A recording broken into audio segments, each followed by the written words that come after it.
and he joins us now. It's the second time this week, Alan. It seems like we talk to you a lot in bursts. Not only is it a very positive move for you, the change in the termination rates, but today you've decided to go the competitions route. Well, the competition route is on a slightly different subject. It does involve MTRs, but it has to do with discriminating against smaller players by having higher off-net rates. So it's, the CASA process is a research, if you like, into the wholesale rates, which are the MTRs between networks. But this is a retail rate review, so CASA would probably do it next year anyway. But they can't confuse a review of the wholesale and the retail rates at the same time. And I did clarify that with them before.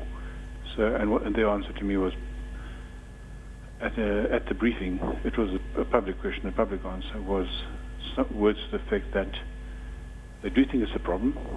They will review it, but they cannot review it, and they aren't reviewing it right now because they're only dealing with wholesale rates. So we decided to go the competition board route, and CASA may join us, they may not join us. We'd have to wait and see.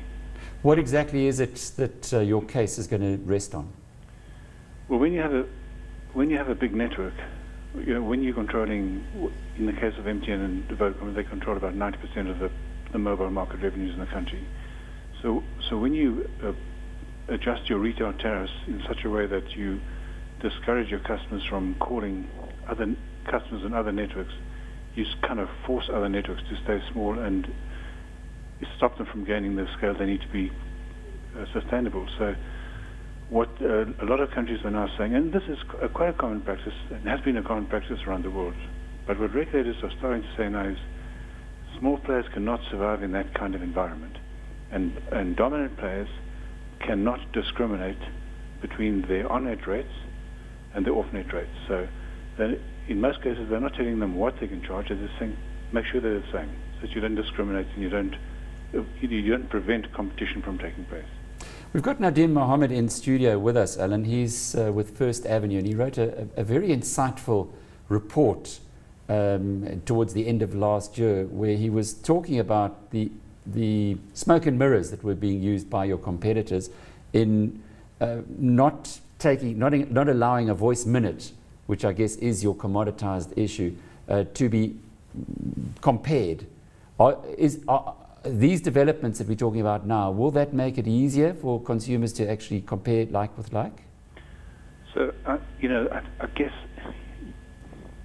the short answer is it will contribute.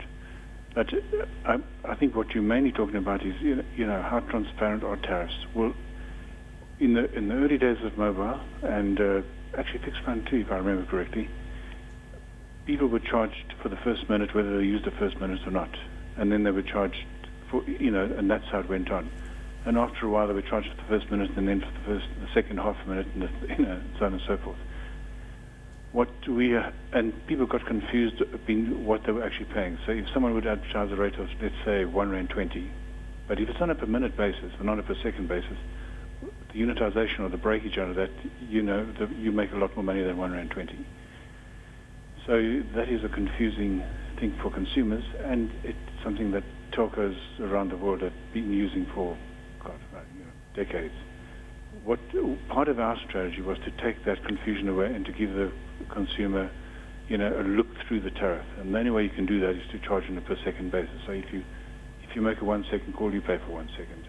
We don't have a unit of time smaller than a second right now to charge for. So I think that's the smoke and mirrors part, or a lot of the smoke and mirrors part comes in there.